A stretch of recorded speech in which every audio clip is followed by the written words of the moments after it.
We begin.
A house for our dreams. We, all of us, build houses for our dreams. The masonry and lumber, glass and tiles, a solid form wherein we see our hopes, a shelter and protection for our growth. This house shall be a dwelling place for courage, for integrity, for love, engendered, nourished by a family that speaks of we and means all humankind. These walls shall represent the privacy and dignity of individuals, the open doors, a welcome to all people, all ages, and all generations. The windows shall keep light of inquiry, illumining from outside and within. May all words spoken here be born of love and energy rekindle in the hearts of those who dreamed this house, who plied the tools and paid the price to actualize the dream. May dreaming never cease for those within who know the world to be a troubled place, but dare to struggle with imperfectness toward that brighter hope, that better day. Let memories add warmth, a heritage, a quilted patchwork stitched with history of kindliness, of daring for the good, of funny moments, jokes, and smiles and tears. This is a precious place, as every home that shelters those who love and strive and share. Its blessing is in lives that meet within, in living, learning, caring, sheltered here. May nothing evil cross this door. Our first hymn is number 1.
Join in the words of our unison affirmation.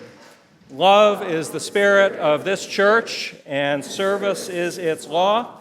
This is our great covenant, to dwell together in peace, to seek the truth in love, and to help one another. So be it.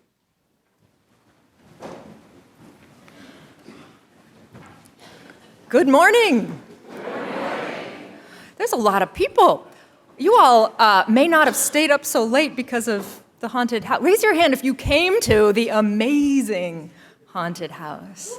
Wow. And raise your hand if you helped make this absolutely fabulous thing come to be. All right, there's a lot of you who are actually sleeping in, and these people and those people are so incredible. It's not every church that has sort of every room of the house filled with very scary and detailed plans. You can still see a lot of it, what's left. So this is a big thank you to Carl Winkler and Cynthia Mork and all the other organizers.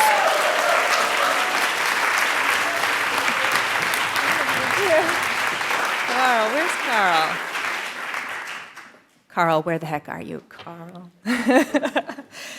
Thank you to both of them, all the organizers, the face painters, the set designers, the sound gurus, script writers, costume makers, people who made food, who worked at the games table, all the actors, and so many people who helped make this such an incredible spectacle of success. And this event raised more than $5,000, and also $900 that is going towards the Angiosarcoma Foundation in honor of Ruth Ann. And I hear that more than 750 people came on in and enjoyed last night, the night before, all of our festivities here. So thank you, one and all. Welcome, new visitors and old friends. We know that life is richer, deeper, and more gratifying if we live it together.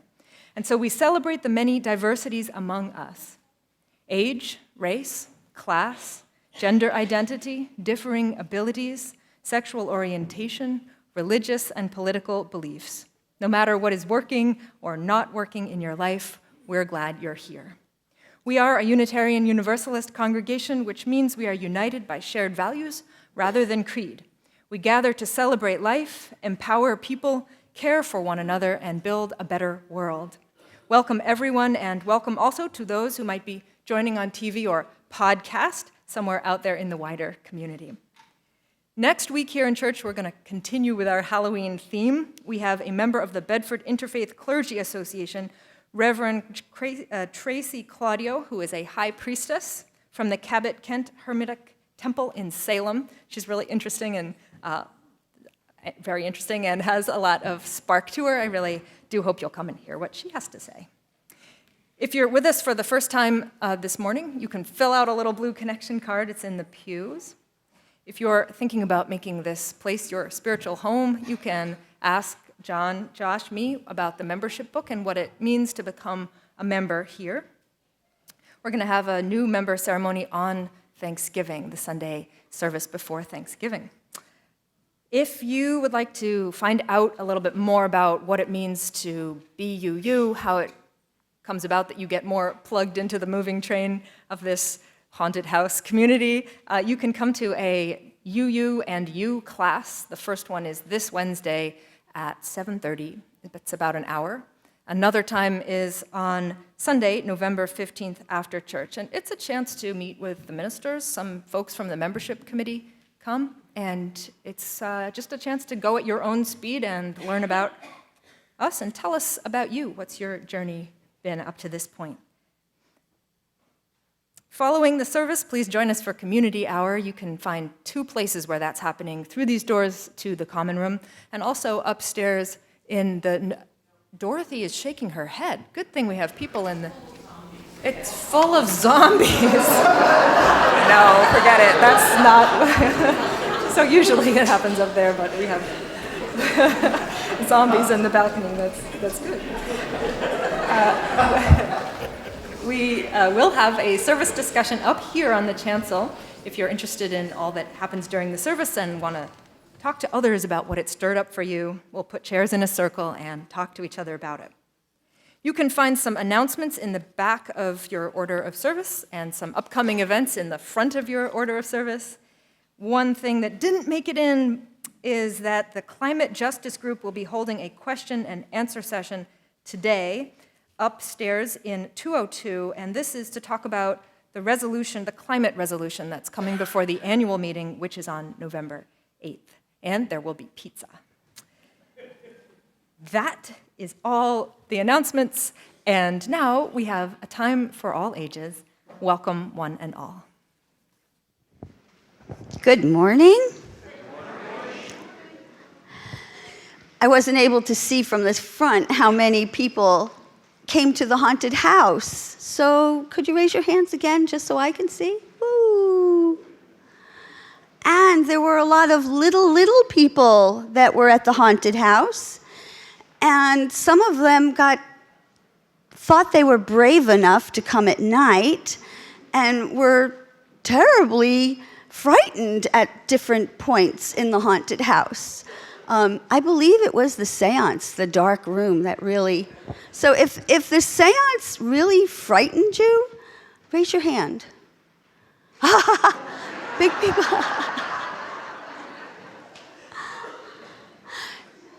You know, sometimes lots of things happen here, and everything that happens here, when you experience it, becomes a memory for you. And there's wonderful, wonderful memories that we build here together. And sometimes there's some memories that you just wish you could forget, like being scared in the seance room or another part of the haunted house. Does anybody have a memory from here that you can just raise your hand just so we can see if you have any kind of memories from here that, you just like to forget about? Yeah. Okay. And I'm sure they didn't all come from the haunted house either. So, we build memories together. And the best way we build memories together, and the kids will know, that we honor our principles, right? We honor our first principle. The first principle, as the kids say it, is everyone is special. Just by being here, just by being you, right? And the second one, if you're a kid that knows the second principle, raise your hand. Let's see if you... Fairness and kindness in all of our actions to people. That's one of the best ways to make sure that we have happy memories. And so that's what we do while we're here.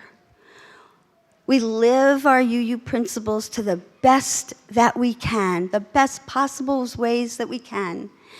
And we share experiences with one another. And we treat people fairly and kindly.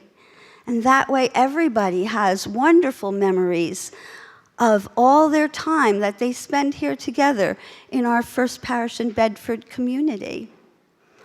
So the kids are going to continue to build more memories in their activity and explorer areas today. And in the winter, we're going to have people from the rest of First Parish community come and lead us in workshops, lead the kids in workshops during the winter. So keep your eyes out for that, because we'll be creating wonderful memories there too. And let's go build some more memories. Kids and teachers are off now to their ingathering and to their classes, and as they go, we will sing. Now Light is Less. Our hymn is number 54.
Good morning.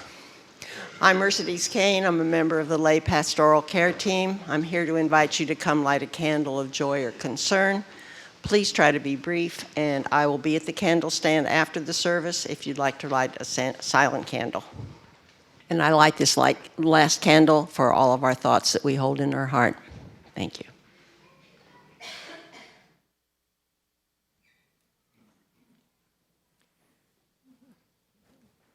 There is so much that is wordless in our hearts. Let us spend a few centering moments in quiet.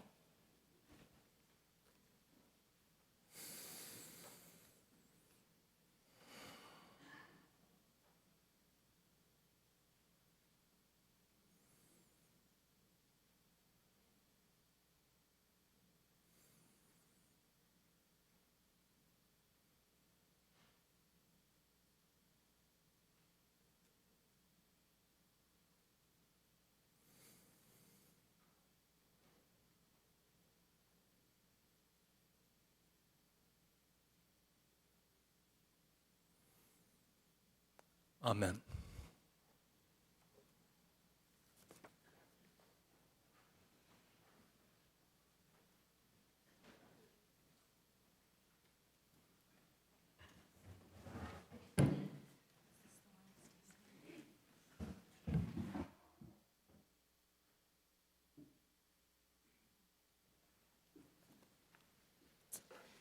Good morning. A little over a month ago, my husband and I traveled to Budapest, Hungary, as a part of a Rhodes Scholar tour. Several of us walked to the Keleti train station where the Syrian refugees were gathered to make a donation to a Hungarian relief agency. At the station, we witnessed children pushing each other in shopping carts, mothers nursing their babies on the floor, and everywhere there were tents. All around us, aid workers organized food supplies, hiking boots, and warm clothes into big piles. The news media emphasized that these immigrants were escaping civil war. This is true, but make no mistake, these families are climate refugees, fleeing conflicts aggravated by the extreme drought of 2006 to 2010. The drought in this once fertile region has forced a massive relocation of hundreds of thousands from the war-torn Middle East to the peaceful and affluent West. Leaving the train station in Budapest, I thought long and hard about what it meant for me to be there. I went to bear witness to their plight and help in any way I could. I went because Sister Simone Campbell asked us, when she delivered the Ware lecture at the General Assembly in Providence, to walk toward trouble. I couldn't help thinking about my own privilege. We were in Hungary as part of a guided tour. The Syrian refugees were literally running for their lives. We stayed in luxury hotels. They were living in tents. We had the freedom to come and go as we pleased. They were detained in the lower level of the train station. I was also uneasy because our lavish lifestyles depend on the overuse of fossil fuels that have contributed greatly to the climate change that caused this crisis. Our abuse of the environment has proven to be a catastrophe for many of our brothers and sisters across the globe. This was a hard truth to witness. For me, this is a moral crisis, and we have an obligation to take care of those who are most affected. We need to make room for them, and no one should be left out of our care and concern. We must also take care of the earth, our common home. We must acknowledge that we are causing global warming, and we must work to fix the problem. The climate refugees entering Europe from Syria and other Middle Eastern countries drive home a hard truth. global warming has serious human costs. And if this is what happens when the average temperature on planet Earth rises by less than 1 degree Celsius, then heaven help us all if global temperatures rise by 2, 4, 6 degrees or higher. If we in the West can't seem to cope with the current tide of refugees, how will we manage when the numbers reach into the tens or even hundreds of millions? Climate change and its effects is a moral crisis. As a caring community, we are called on to reach out to climate refugees to lessen their suffering and, if possible, welcome them into our communities. We also have a moral responsibility to join with other caring communities to find ways to remedy the underlying cause of climate change, our reliance on fossil fuels. As a beloved community, we can take up Sister Simone Campbell's challenge to walk toward trouble together. Thank you.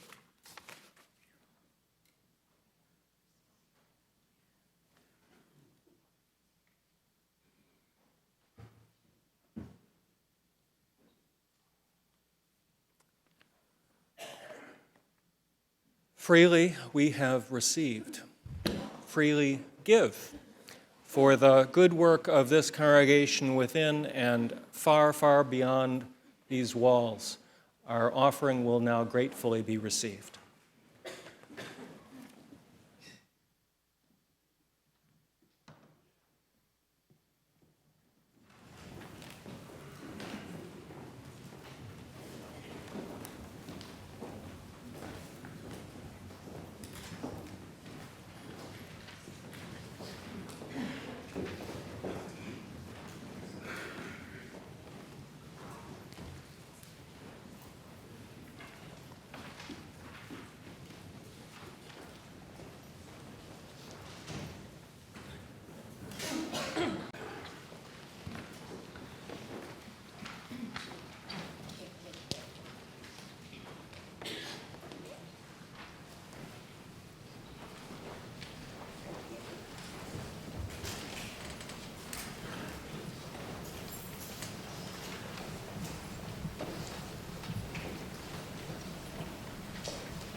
2 weeks ago, I told you that I was preaching my longest sermon ever.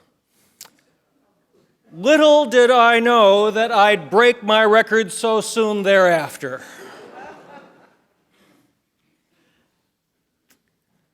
From 1980 to 1990, I was the minister of the Unitarian congregation of Mendon and Uxbridge, Massachusetts. These are small towns in southern Worcester County near the Rhode Island line. Uxbridge had been a mill town, Mendon had farms. I can be nostalgic about those years. The pace was slower. The people, many of whom had lived there for generations, were good and kind and familiar.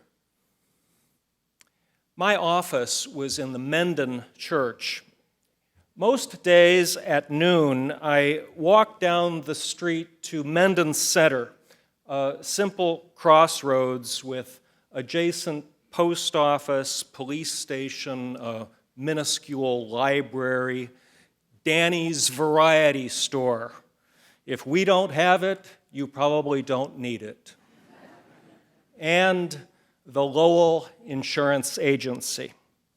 Usually I got my lunch at Danny's and then I'd take it to an old oak chair in the corner of my parishioner David Lowell's office, which was filled with assorted antiques, a hobby more passionate than his profession as insurance agent.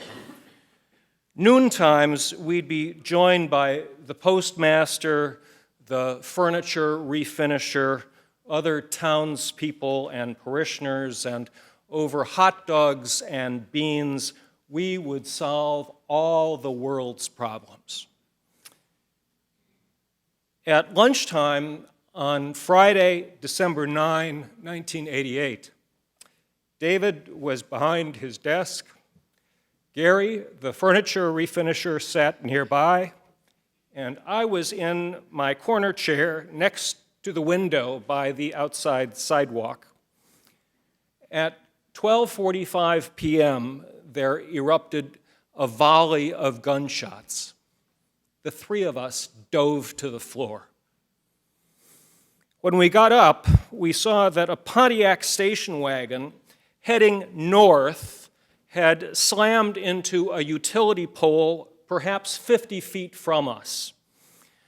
Some yards to the south, I saw a standing police officer lower his shotgun. The vehicle had passed by him, and the officer had fired several shots through the rear window of the station wagon, striking the driver in the head and shoulders, killing him. David recalls the officer then opening the driver's door, grabbing the young black man by the hair, and pulling his body onto the road where it lay crumpled. David, Gary, and I must have surveyed the scene for a while, but then it seems after lunch we all went back to work.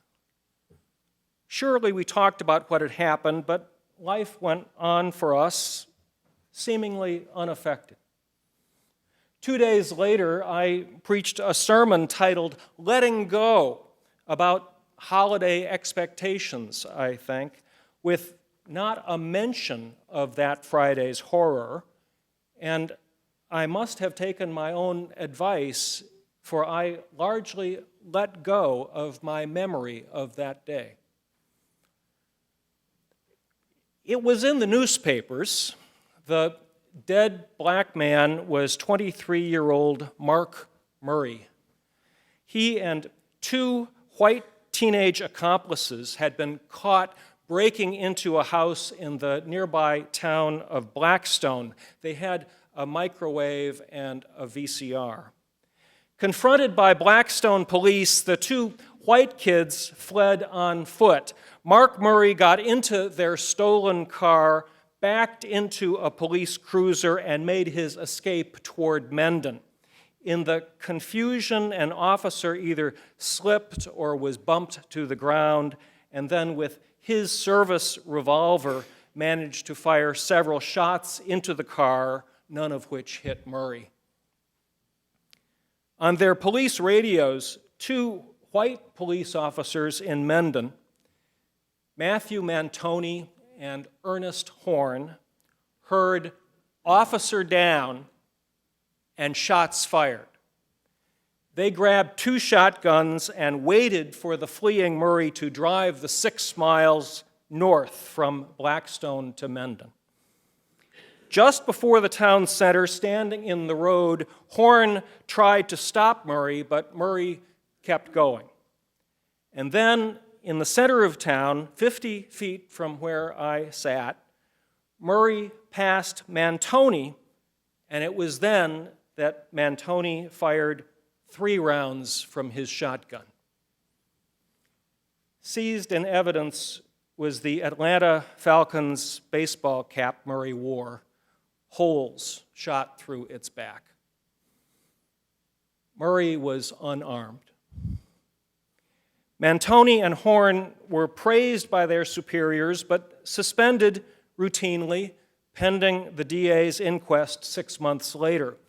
They were exonerated and returned to work, where they remain on duty today. News reports further noted that Mantoni's grandfather, a former Mendon police chief, was, in 1950, the last Mendon officer to be killed in the line of duty when he responded to a disturbance in a local bar. And so we have another police shooting death of an unarmed black man by a white officer. And likewise, we recall that police, too, risk their lives. For a long time, I put all of this in the back of my mind. And then came Trayvon Martin and Jordan Davis and Eric Garner and Tamir Rice and Walter Scott and Eric Harris and Freddie Gray and Sandra Bland and so many more. It was last winter, 27 years after the events I had witnessed, that I realized I wanted to remember what had happened. I wanted to know more. I realized that in the light of current events, I was haunted by my memories. Whether repressed or simply forgotten, I couldn't remember much. Not the name of the victim, not even the year. David and Gary couldn't remember much either. I wanted to at least find the news stories that appeared in the local papers, but without a date, I couldn't begin. I contacted funeral directors I had known there when I was there, but they had no knowledge. Thinking that a phone call to the Mendon police might put them on the defensive, I contacted a reference librarian in nearby Milford. She emailed the Mendon police chief, who replied that he'd get back to her, and he never did. In July, I decided to call the Mendon chief myself, and I left messages on his voicemail, and in August, David and I even visited the station. All we wanted was the date. No one remembered anything. And then, in August, amidst his antiques and bric-a-brac, David discovered a yellowed news clipping. We had the date, December 9, 1988. The clipping also revealed that the other Mendon officer with a shotgun that day was Ernest Horn. Today, Ernest Horn is Mendon's chief of police, the one who stonewalled and never responded to our inquiries. I needed to know more. With the help of reference librarians in Milford and Woonsocket, I got copies of all the newspapers. At the end of the summer, I visited the Milford town clerk and got a copy of Mark Murray's death certificate. It says he was buried in Swan Point Cemetery in Providence. David went looking for his grave, but Mark Murray wasn't there. The death certificate says his mother was Jane L. Murray of Greenville, Rhode Island. I looked, but she is no longer there.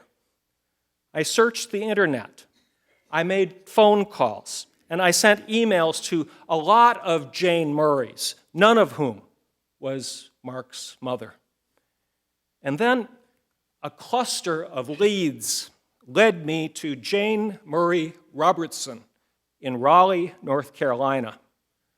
I left lots of phone messages and lots of emails. I told her that I wanted to respect her privacy, I didn't want to cause any trouble, but that I had witnessed her son's death and no one should die so horribly. I wanted to understand what I had witnessed, know more about Mark, and however belatedly, I wanted to offer my condolences. On August 13, I got an email from Mark's mother, and I opened it in tears. She was overwhelmed and surprised and grateful. She said she wanted to talk with me, but she needed time. A couple of weeks later, she called me here, and we talked for more than an hour.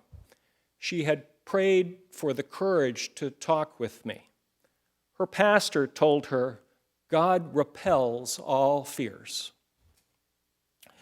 She told me about Mark and all that happened. Mark was born when she was 15, the eldest of 3 children. Mark was the craziest kid you'd ever hope to meet, she said, in the good sense. He was happy and he smiled, and especially when he wanted something, he called his mother Mommy. He graduated from Pawtucket High School. He worked in a pizza shop in Providence. He was good to his mother and grandmother. Yes, he'd gotten in some trouble. He liked to steal cars. He was not violent. December 8, the day before he died, was Mark's birthday. And Jane went to her mother's house in Providence where Mark was living, but Mark didn't come home. Jane wanted to give him $100. If only he had come home, she regrets. Maybe the next day would have been different. Police did not notify her until 3 a.m. on December 10. She identified him by a photograph. She never saw his body. She was glad that I had been there, that someone who cared about her son had been there when he died. Mark was cremated. Where is he buried? I asked. He's right here, she answered. His ashes are next to me on my table. She attended the inquest after the shooting, the only black woman in the courtroom. Another witness from Mendon testified, even closer than I had been. From his front porch, he saw Mark's car coming and he saw it pass. It was an entirely unjustified shooting, he insisted to the inquest. Jane and her 2 other children have endured much since Mark's death. They've had counseling for PTSD. They've been depressed and angry and sad. Her husband, Mark's father, was killed in a construction accident. Jane has been a substitute school teacher, and she's had a lingerie business. Now she has lupus, but she also makes jewelry, and she goes to an integrated church in Chapel Hill where they're working at becoming more multicultural and multiracial. A couple of Sundays ago, Jane's white pastor asked the congregation what happened on September 15, 1963. I don't want to see any black hands, the pastor said. I want to see white hands. All the black parishioners knew that that was the date of the Birmingham church bombing when 4 little black girls were killed. Jane's pastor said, "We'll be making some progress when white folks know that date as well as black folks." Jane and I have spoken twice more. She seems to enjoy remembering Mark. We'll talk again. Sometime I may even visit her in Raleigh. Well, this has been quite a journey for me, and it's not over. Even in shorthand, let me tell you some of the places I've been. I've made public records requests to the Mendon Police and to the Worcester DA for police logs, autopsy reports, witness statements, the transcript of the inquest. Chief Horn responded to me saying, "Mendon has nothing."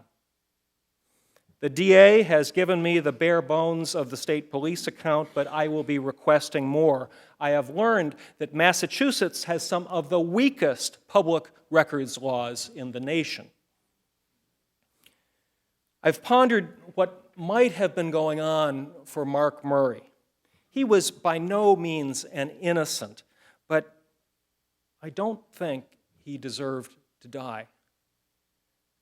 At the scene of the housebreak, when shots were first fired, some might think that a reasonable person would give up and do whatever the police wanted. But if I were a 23-year-old black kid, I might reasonably say, these people are ready to kill me. They are trying to kill me. I got to get out of here. Police work is, of course, hazardous, but we ought never forget that we, the people, give police their guns, and we give them the right to appropriately employ deadly force. In an interview following another police shooting he was not involved in, Chief Horn recalled the events of 1988 that I witnessed and said, "It's something you live with for the rest of your life. I can remember the day the individual was killed. You don't forget it. It's like it happened yesterday. I don't remember his name, but I remember every second of the event." This is the chief who would not even provide the date of the Murray shooting.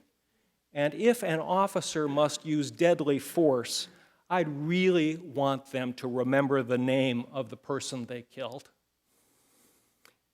This is a journey that has taken me to our Bedford police chief, who reviewed our own rules on deadly force, and whether in Mendon or Bedford, let's hope that policing has changed in the last 30 years. Our Bedford chief referred me to the 1985 Supreme Court case, Tennessee versus Garner, which ruled that in pursuing a fleeing suspect, an officer may not use deadly force to prevent escape unless the officer has probable cause to believe that the suspect poses a significant threat of death or serious physical injury to the officers or others. I cannot understand how the Murray case rose to that standard of threat. Mantoni and Horn claimed their lives were threatened, but Murray's car had passed where Mantoni shot him in the back of the head. This is a journey that in late August took me to Oak Bluffs on the Vineyard, where Harvard professor Charles Ogletree, who has spoken from this pulpit, hosts an annual conference on race. This year's theme was Black and Blue, Policing the Color Line. Present were attorneys and academics and politicians, community leaders, human rights and Black Lives Matter activists. The sole white panelist was Lisa Thoreau, who used to live here in Bedford and attend this church, and who now directs a program that trains both police and youth to more helpfully interact with one another. I learned a lot, including the rather astounding fact that organized policing in America has its institutional origins in the early 19th century slave patrols in South Carolina that captured escaped slaves. Policing in America started with the purpose of catching black people. Go look it up. There is a unique history to the relationship of black people and the police, a history that is known in the bones of black people and mostly unknown to white people. Police are the first incendiary point of contact with every institution that defends the racist status quo. As a white person, I was in the minority at that Vineyard conference. Sitting in the high school auditorium, a middle-aged black woman sat down next to me. I introduced myself as a minister of the First Parish in Bedford, and her eyes widened. She introduced herself as Priscilla Douglas, who grew up in Bedford. The Douglases were the first black family in Bedford in the 20th century. She was in the first graduating class of Bedford High School, and she was the state secretary of consumer affairs in the cabinet of Governor Bill Weld. Actually, I recalled meeting her before, and for many years, her brother Billy was my auto mechanic. On a break, I asked Priscilla Douglas what her interactions with police have been. She recalled a Halloween in Bedford, in the 60s perhaps, when 4 teenagers, her brother Deacon among them, were picked up by the police for some pranks. The 3 white kids were held until their parents posted bail. Her brother was held without bail and then sent to the Billerica House of Correction. Circumstances spiraled, and in circumstances I do not yet know, Deacon was killed. Every African American knows these stories. Bedford's African American Terry Parker remembers a time in the 70s when his father visited the Bedford police station, and behind the chief's desk was a town map with push pins in every address where black people lived in Bedford. This is a history known in the bones of all black people, nearly unknown to whites.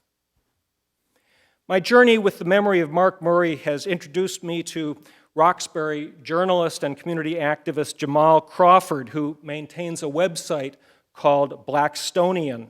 On it, he maintains a gallery of black people in Massachusetts killed by police. On it, he will add the name of Mark Murray.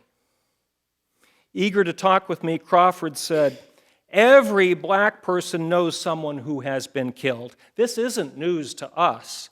What we need are white allies whose eyes have been opened." This journey has led me to a review of DA inquests into the uses of deadly force. Very often, as in the case of Mark Murray, DAs have rubber-stamped police justification of deadly force. As soon as a chief who may have had no first-hand knowledge whatsoever says, "Yes, my officers acted appropriately," it is typical for everyone else to fall into line with what may be the truth or may be a cover-up. Let me know if you want footnotes to any of this, because I can back up these claims. This journey has taken me to a conversation just last week with Ron Hampton, Washington, D.C. police officer and past president of the National Black Police Association. At great personal risk, Hampton has advocated changes in police work, recalling the not-too-distant past when black and white police officers were prohibited to patrol together in the same cruiser. Still today, in many cities, a majority of the police force live outside the city and are altogether unfamiliar with day-to-day life in the neighborhoods they patrol. Hampton says that inasmuch as Black Lives Matter calls for police to know the communities they serve, it is a pro-police slogan, because better relationships between people and police mean more safety for people and more safety for police. Hampton says that reforms are good, cameras are good if the tapes are publicly available, but even more fundamental is for us to recall that the police serve the people, not the other way around. In too many parts of our country, the police are a virtually unregulated, unsupervised military force, insulated by regressive fraternal orders of police who defend the status quo. Hampton recommends, by the way, the new film Peace Officer, set in Utah with not a single black person in the film, but which documents the increasingly militarized state of American police. I know that some would claim that there is a Ferguson effect, that crime has risen as police are reluctant to engage lest a video go viral. Such is the not unexpected speculation of those who resist change, who defend the status quo. I am significantly influenced by Ta-Nehisi Coates' new book, Between the World and Me, which I commend to you. In the form of a letter to his 15-year-old son, Coates writes with a physical, visceral, embodied awareness of race that reflects a new guttural tone in the racial justice movement, an awareness every bit as real as the clenched fist of the Mendon police officer who grabbed Mark Murray by the hair and threw his dead body to the pavement. It seems not coincidental that Coates' letter to his son pivots on the news that his close college friend, Prince Jones, unarmed and unprovoked, was shot dead by police. Exactly as was claimed by those who shot Mark Murray, those who shot Prince Jones claimed he tried to run them over. The officer, Coates says, given maximum power, bore minimum responsibility. He was charged with nothing. He was punished by no one. He was returned to work. I'm going to end with some extended quotations. Coates speaks, first of all, of the gulf between white and black perceptions of America. Recalling his upbringing, Coates recalls, somewhere out there beyond the firmament, past the asteroid belt, there were other worlds where children did not regularly fear for their bodies.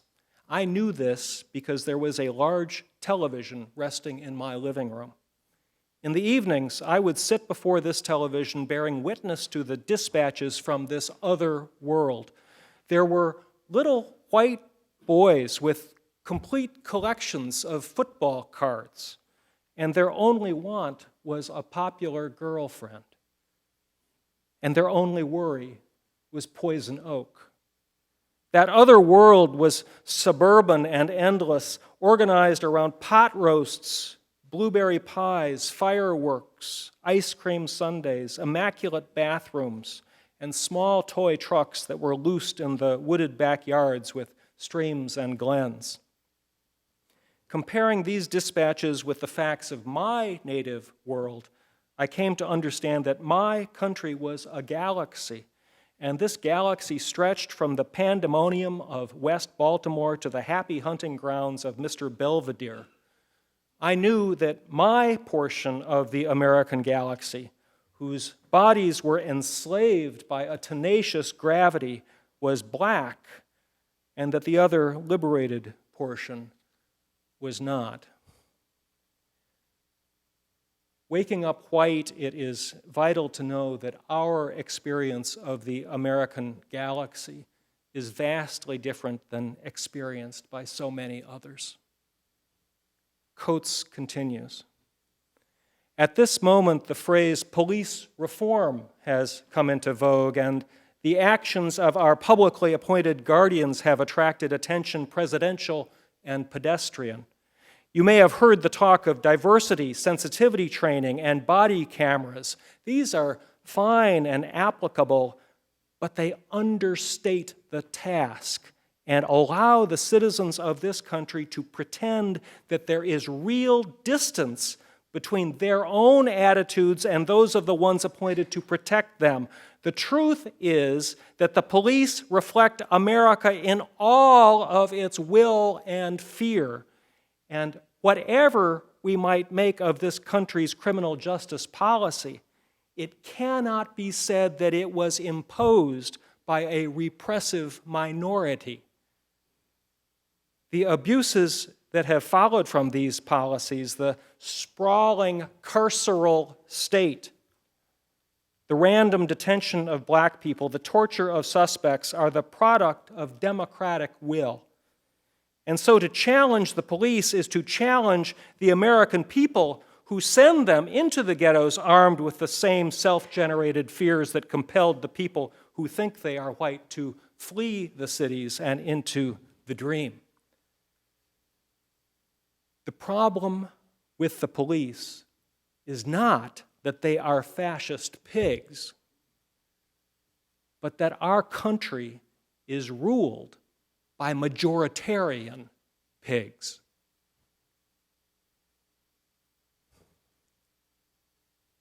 These are hard words, hard truths. Finally, Coates acknowledges the difficulty of the task before us. The mettle which it takes to look away from the horror of our prison system, from police forces transformed into armies, from the long war against the black body, is not forged overnight. This is the practiced habit of jabbing out one's eyes and forgetting the habit of hands. To acknowledge these horrors means turning away from the brightly rendered versions of your country as it has always declared itself and turning toward something murkier and unknown. It is still too difficult for most Americans to do this, but that is your work, he reminds his son. It must be, if only to preserve the sanctity of your mind. I have not yet completed my journey to remember and to redeem the life, death, and meaning of Mark William Murray. I sense that it is not to recover some nostalgic or idealistic sense of the American dream, but rather to pursue an American future as yet murkier and unknown. It is religious work to reveal the larger truths of our lives, to unpack our memory, if only to reveal a future as yet murky and unknown, if only to preserve the sanctity of my mind. I hope to continue this work. I welcome your companionship on this journey.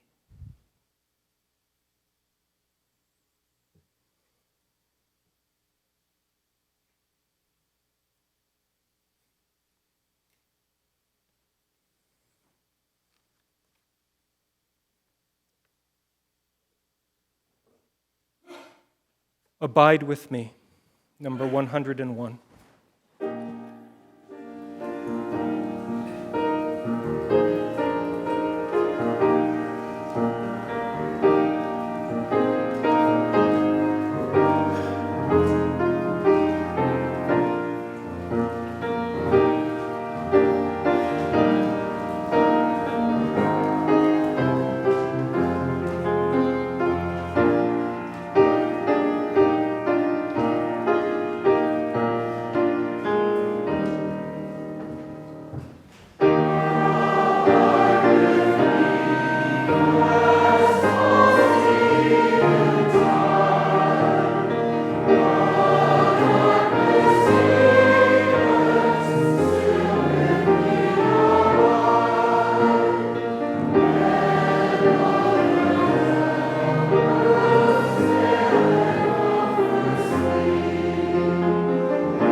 Do not think we are finished. Oh no, we will never be finished. Never just done until the light of justice is lit behind every eye. Oh, do not think we will be silent. No, there will not be silence until the world has sung the names of the dead with full throats, and still we will sing on.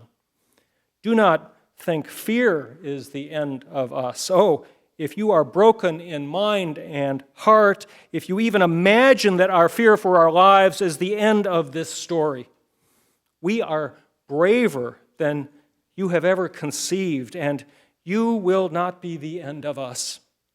We have come to take back the world that is the inheritance of better children, better lovers, better days. There will be love again, but justice is our demand now. You will not take us down. We are endless, fire-lit, determined, and we are coming for you.